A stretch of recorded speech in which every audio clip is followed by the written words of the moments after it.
Good morning, everyone, and thank you for tuning in to this very special edition of Coffee and Conversation right here on Yachting International Radio. I am Ria, I am your host, and I am really pleased to introduce the renowned Oscar Siches.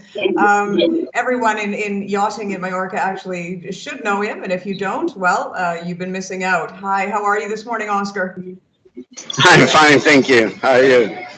Good, thank you. And thank you so much for taking your time. I know that you were actually in the airport on your way off to parts unknown, but this is an important issue right now, the Port Authority tax that is coming up in January 1st, 2020. There is a meeting this morning at 10:30 a.m. and there has been something circulating throughout social media in regards to this meeting, but it's very short and very brief, and it just sort of, I think, raised more alarm than it did actually answer any questions. And so as somebody in media, I wanted to reach out to somebody that might actually know a little bit more about this new tax and be able to explain a little bit more before people sort of show up at this meeting thinking that it's just all about money. Now, there are some benefits to this tax, but there's also some drawbacks. In your opinion, what are the benefits that are coming through with this tax and what is good about it? Very little. There's an old story about this tax when STP started, and it was demanded an enormous amount of money as a lease from the Harbour Authority. So far, so good. I mean, everybody accepted, and that was fine. But then there was a feeling among the people that were inside STP and paying those very, very high prices to rent a workshop or an office or something like that. There was a little bit of a feeling saying, well, we come here, we are close to the boats, that's fine. But everybody that can just work out of a garage in Palma or in the Polygon or somewhere have the same rights to enter here as us. And that is not fair. Now, this is a little bit forgotten, but for me, it still applies. I did work with a couple of companies that are within STP, and it was a disadvantage, let's say, to have to cope with those overheads and seeing people just coming out, with a van or something like that, and just carrying on the work on the boats as much as we did. It is always a little bit of an advantage, quite a big advantage, just to be inside, because people from the boats just walk in and go to your workshop or go to your office. But is this disadvantage that your overheads are enormous. That is on one side. On the other side, we have to accept that Harbour Authority, maritime authorities, unfortunately, they've been there doing whatever they wanted within the law, but they are very good at interpreting the law to their advantage, always. And it will be very, very hard to beat them on that. They are used to do exactly what they want, when they want. And that is a disadvantage we have to live in.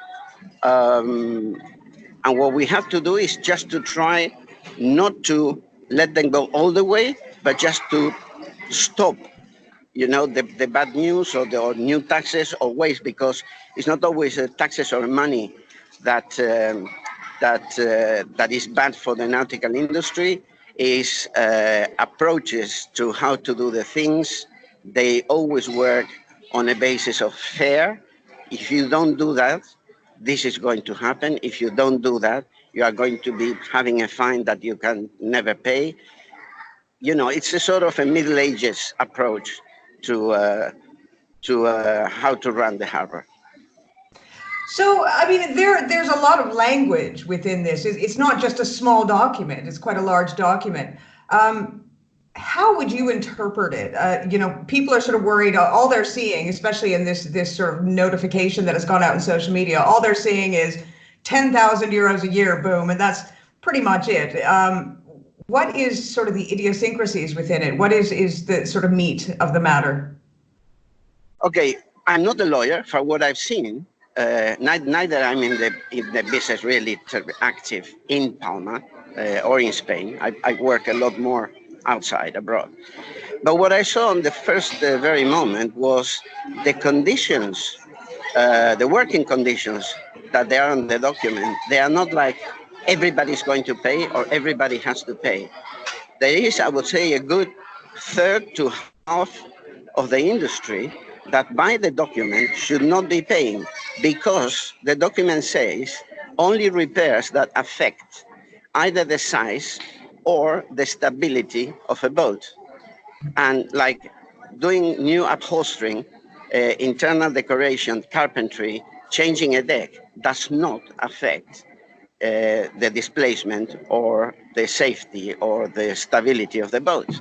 So those lines have to be read carefully because um, it just only affects mechanical work, propulsion, and something that will just change the category of the yacht.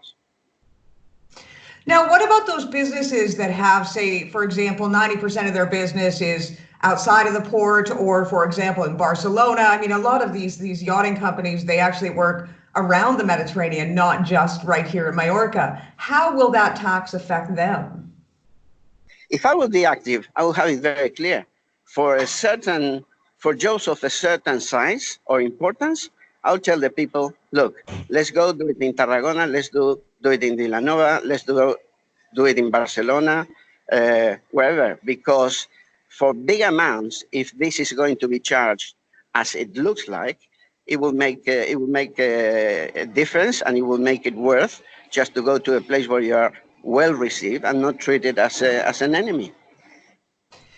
And is there any way that the yachting community in Mallorca can come together with cool heads, as it were, to make an impact and possibly make a change in this proposed tax? I mean, it's not even a proposed tax, it's already gone through, but is there a way that the yachting community can come together and possibly change this decision? Look, unfortunately, one of the, I would say, maintenance jobs we have to do is just to keep on pressuring for unfair things not to happen.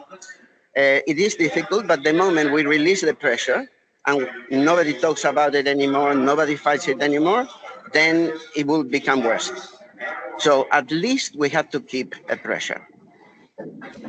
And would you suggest at the meeting this morning that people go in with cool heads and actually ask questions, as opposed to, having made an opinion already and coming off half-cocked, as it were? Sorry, can you repeat that? Sorry, when people go into this meeting this morning, would you suggest that they go in with cool heads as opposed to sort of having pre-assumptions? Look, I mean, hormones, shouting, getting really hot, that is in the idiocracy of Spain and Latin countries. It does not bring you too far. I mean, we are not going to go burning cars or anything like that around, right? So let's just sit down and say, guys, this line puts all these people that they don't have to pay. There is a very funny no, but I mean, there is a very subtle line in these rules that says that anybody that is inside a concession and pays the part of the tax for being able to work there should not be paying this new tax. Now, if we think about it, STP is a concession, and STP takes an obscene amount of money per year, well more than $1 million, for the right of working on boats inside. So are the tenants of STP offices included on that thing, or they will be considered not included on that thing and they also have to pay the tax? Those are things that I have not seen discussed or approached. There is true that there was an appeal that went up to Madrid for this to be taken off, for this tax not to happen. And the Supreme Court said, no, this is going to happen. This is no problem. But I feel that there is still a lack of dismembering this document bit by bit and see really where we end for.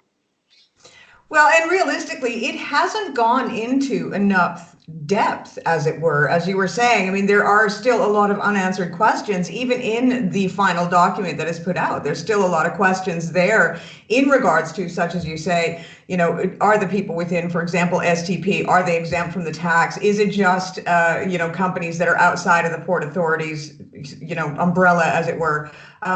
It doesn't actually really answer a lot of questions. No, not at all. There are too many gray areas. There is another issue that I've heard mentioned a lot, which is this guarantee that is had to be placed for the things. Guarantees, it doesn't mean that you have to take 10,000 euros and put it in the Harbor Authority and freeze them there. What you normally do in these cases, because we do it with Marina sometimes, we did, when we get the concessions, our guarantees are enormous, sometimes 2.5, 3 million you have to put as a guarantee. But you go to the bank and then you say, look, bank, give me a guarantee, and the bank will just charge you the interest for that guarantee, which is a low one. It's not the real solution. You have, I mean, it will cost you some money, but it's a hell of a lot less trouble than having to put your hand in the pocket and bring 10,000 on to the Port Authority building. And 10,000 that when your permit is finished, they will take probably 6 months to a year to come back, because they are quick to get the money, they are very slow to give it back. Well, you have fought the government prior. I think it was 2013 that you had some issues with the Palma Yacht Show, and you sort of stood your ground and made sure that it came back to where it needed to be. How possible do you think it is that if the yachting community came together, that they would be able to make changes to this law? 30-70. 30% we might make some changes, 70% no. As I say, this type of government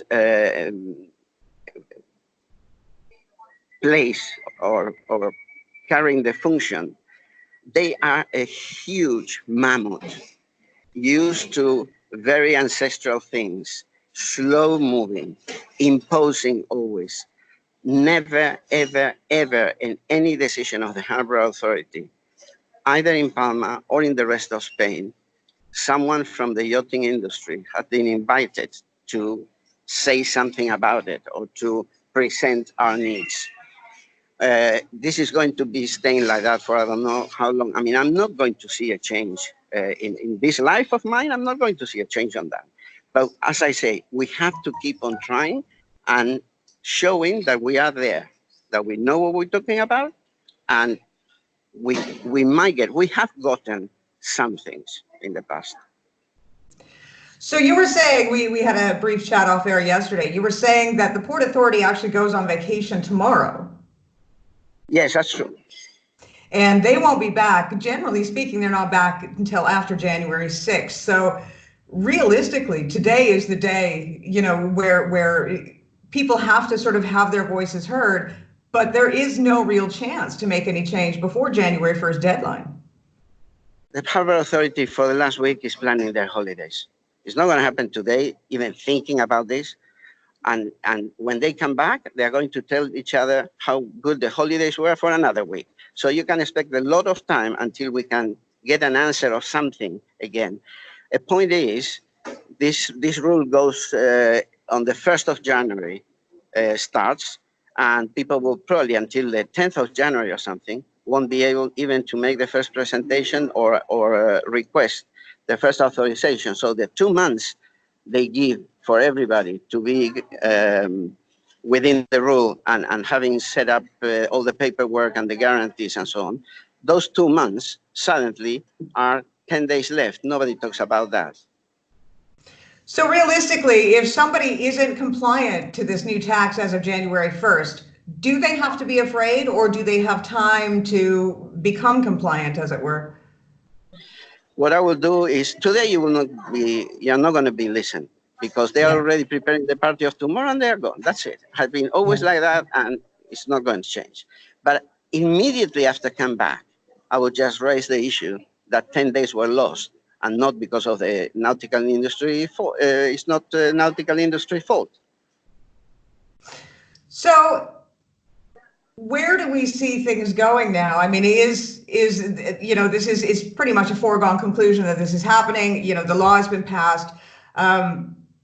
What would you suggest the yachting industry do at this stage? Band together, maybe possibly get a lawyer, or what is the next step for the yachting industry? Look, if there is not a lawyer already involved defending the industry, then we have been too slow, way too slow, because these people, they know where they know the procedures to stop a measure, they know the procedures to delay a measure. We normally don't know that. So a lawyer, yes, it should be involved, definitely. And it should be one of the lawyers that are handy with nautical industry issues. Those people, and with our help, because they neither know 100% the reality on the piers or on STP or in Cludemar. They don't know that at 100%. They know maybe 80%. And that 20% might make a hell of a difference today on this issue. So we should put the lawyer, but we should coach the lawyer saying, look, this brings that here or there, and it's going to cause that, and explain very well the thing and see which way can we just try to do something. So one of the main questions that should be asked actually this morning is, does this tax apply to those within, for example, STP? Are those people exempt? Because that is not addressed within the paperwork that we now see. That is one of the big questions, certainly. Big question. If belonging to a concession, an active concession, paying already a tax like this, or actually this tax, paying already this tax, exempts you of paying that tax because you belong to the concession. Is there any other gray areas? Is there any other gray areas that you think the yachting industry needs to address this morning? Is there anything, when you have gone through these paperwork, that is a big gapping hole that needs to be addressed? Yes, the other gray area is when they define periodical maintenance, because defining who has to pay the thing, that periodical maintenance, for me, a paintwork, it's not a periodical maintenance. It's something you do when it's needed, but it's not a periodical maintenance. And because of these rules, they say that will rule what is considered a maintenance or a repair job or not. They are done for ships. Like anti-fouling will come up as a periodical maintenance because you need to do it every year or every second year, for sure. But there are many other things, and actually very expensive, like a paintwork, that might not come, and I don't think it should come as a periodical maintenance. On that matter, I think they fell in their own trap because it says very explicit. It has to be a propulsion repair, like a shaft or an engine or a propeller, or something that affects how the boat is, but the structure of the boat is. And most of the jobs done on yachts are not that. So these costs, they will definitely be passed on to the consumer. Do you think that will affect business overall because people will start going to, other areas in order to get their refits done, other areas to get whatever, maintenance done that they need done? Is that going to affect the business right here in Mallorca? Look, this is, well, first of all, we are too hot now to think clearly, I would say. Mm-hmm. If you would say this tax is a 10%, I would say, oh yes, people will start making the run. No doubt about it.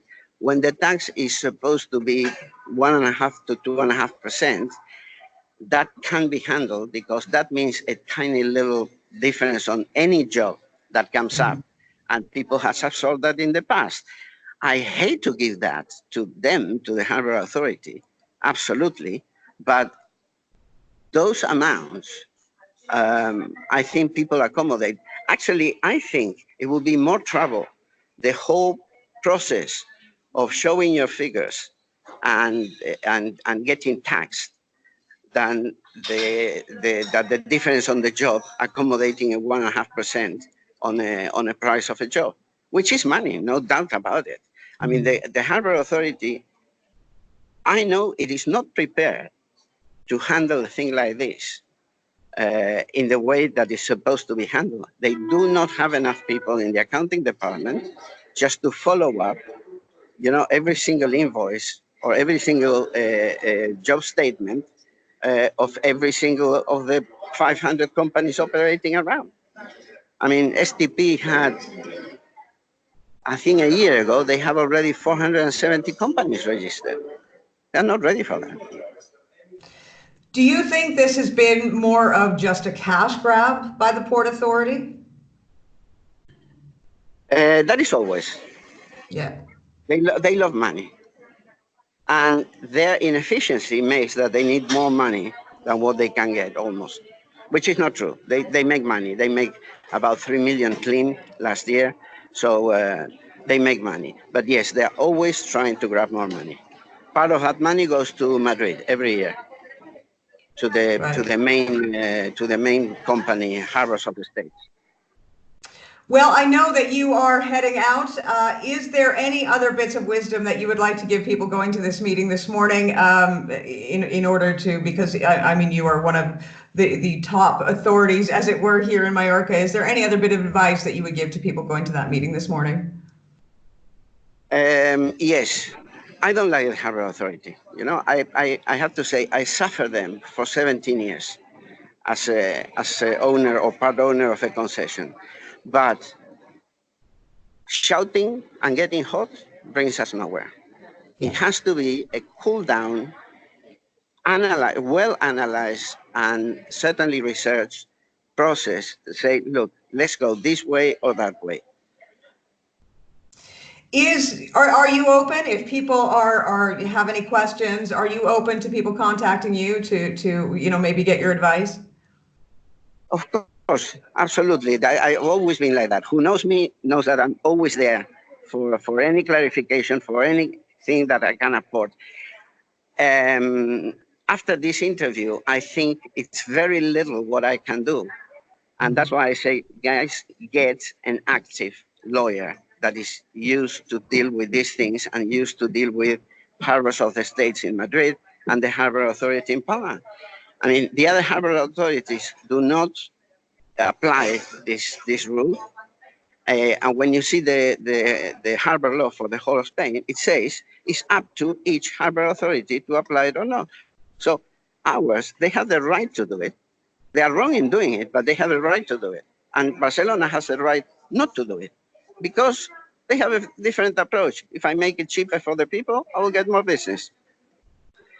But of course, is Mallorca the only one?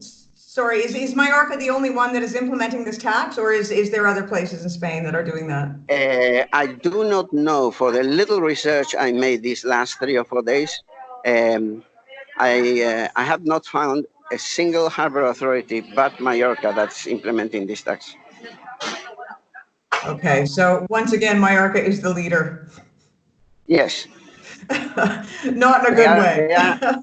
There are advantages and disadvantages of being a leader. And, yes, making good business, being the focus of the whole yachting scene in Spain and the whole thing, it attracts some of those stinging flies sometimes, like in this case. Yes.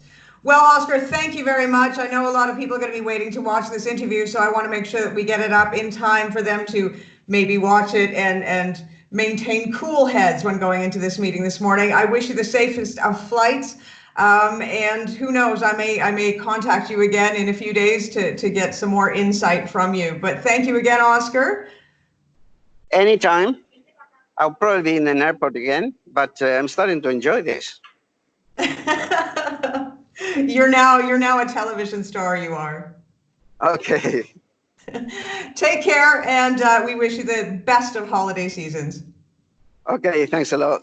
Bye. Bye. This has been Ria Live for Yachting International Radio. Thank you to Oscar Siches. Stay tuned for more right here on Yachting International Radio.